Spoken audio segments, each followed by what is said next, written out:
Hi everyone, welcome to X's and O's with LeRoy Butler, and we are going to talk about the Dallas defense to start out here today. And we found this play from the Detroit Lions game, and I think it's very exemplary of how much trouble the Cowboys have playing the run. So we start out, and the Lions come out in this 3 wide receiver set, and they've got their tight end, Brandon Pettigrew, lined up to the right here, Reggie Bush in the back.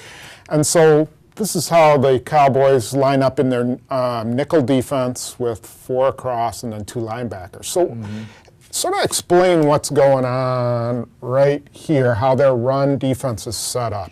Well, as we talked about in 5 questions, this gap responsibility is very, very key. Right. And this is a position I played for a lot of years where everybody will funnel all the tackles to me. So you got to be disciplined for it to even get to me. But this is Church from Dallas. Right. Now, if you look at all the gaps, all of them should be covered in an 8-man front. There is no open gap. So how can you run the football? Now, you got a C gap here. Let's mark that. You got C, C, right there. you got a B gap here. B right there.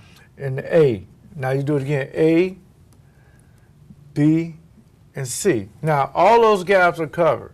Now, the only way... Show how they're covered. They're covered by here. This guy will come here. He's got C. He's here. He's got B. He's there. A. He's there.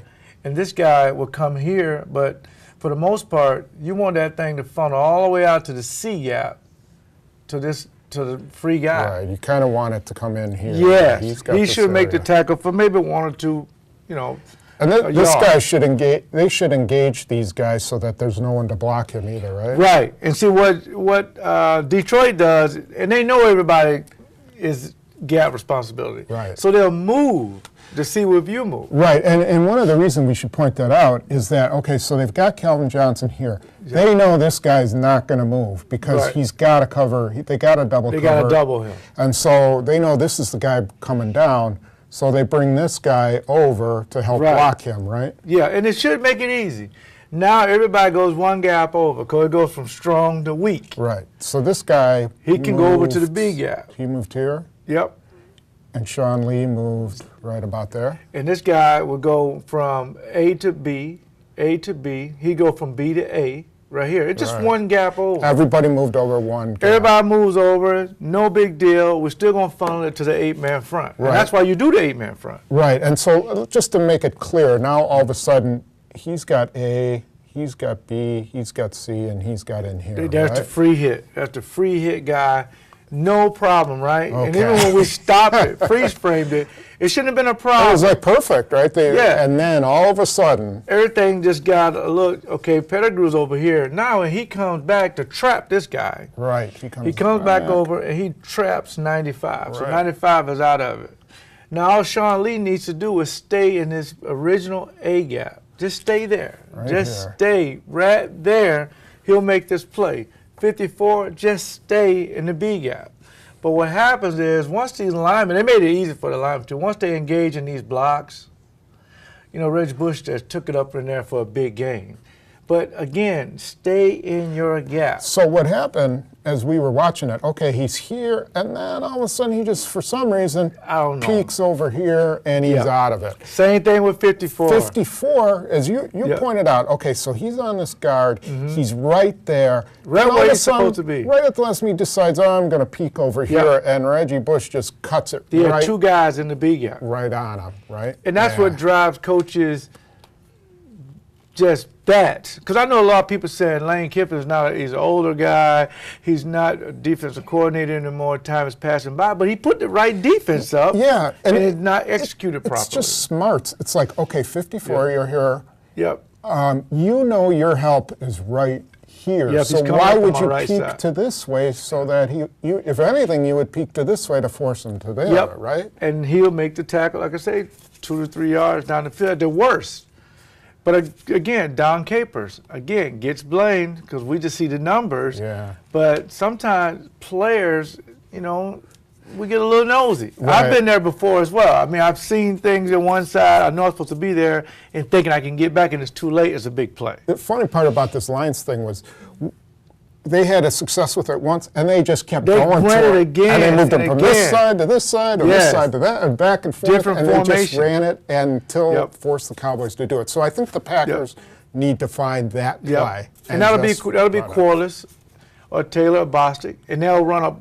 He'll come back off instead of blocking. They'll run like a bootleg off of it, Maybe. or they'll run deep and get Jordan Nelson deep inside. But if they just want to run the football, undoubtedly they can do it. Even if it's not this particular play, if they find a play that works, it seems like teams can just keep running against Dallas. Yep. So, next, we're going to show you how Jason Whitten can be a very difficult dangerous guy to cover. Yes.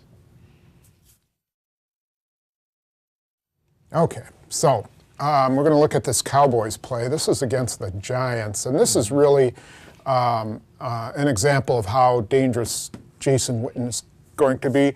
And we're focusing on this matchup with this safety, and this could wind up being Sean Richardson or Morgan Burnett. Or Morgan. But you know they're going to try to work on Sean Richardson if he's in the game. Right.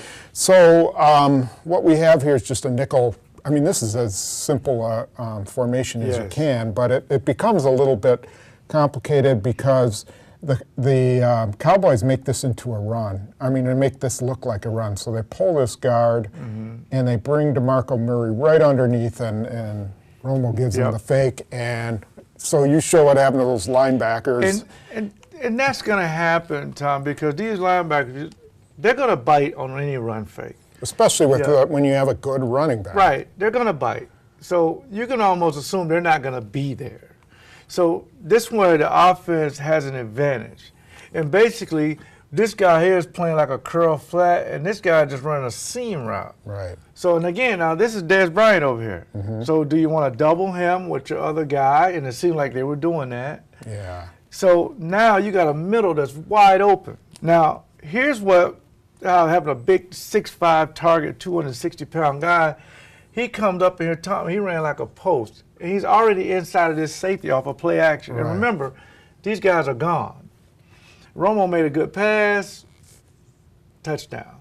Now, again, when you get tripped to this side, if you're playing cover 4, which is all quarters, where you got your corner off, this guy's curled flat, you have to squeeze that seam there, it just gets difficult. It puts a lot of stress on this safety. Right. So what we would do back then, we would lock up, one of our corners, and we would tell this safety that you can open up like it's cover 2, but come back, and you would have the third receiver and rotate to the middle to prevent this. But now then you leave one-on-one. Right. With Dez Bryant. So if you've got Sam Shields, maybe you're willing to make that gamble. Maybe you're willing to do that. If you're, like you said, if you're a really smart safety, this safety, in this case, he held his position, came over, and hit Whitten right at the goal line. It was just a second and a half too late. Right. Now, the only other option, you can tuck 24 inside and say any vertical by 3, you got him. Inside out, any vertical by 2, 26, you got him. Any vertical, you got him. That's fine. Now, that can work. But again, you're going to lose these linebackers because they don't know if it's run or play action. So these linebackers, when they come in here, Brad Jones and A.J. Hawk, they got to redirect hard. When you see the fake, redirect hard. But guess what? If they do that, Tom, the screen pass is wide open with 29. Oh, good point. So once you commit, one guy has to redirect, one guy got to go to the screen. Yeah. The other thing I assume you could do, since the Packers play a 3-4, and let's say that this is Clay Matthews, is wouldn't you jam him, make him absolutely, delay his route? Yes, you can do that. That way it'll give the linebackers time to understand that, it's a play action, I can redirect. Now, Clay can either come to the quarterback or take the flat and now he can play the screen pass. Or you got alert screen to your lineman. When these guys move, you move. It's a song by Ludacris. You wouldn't know nothing about that. When they move, you move. If they just block, they block. But if they move, you move. Otherwise, it's a lot going on in this particular play. You're going to see this play in the red zone. Right. I'm telling you right now, it's a guarantee.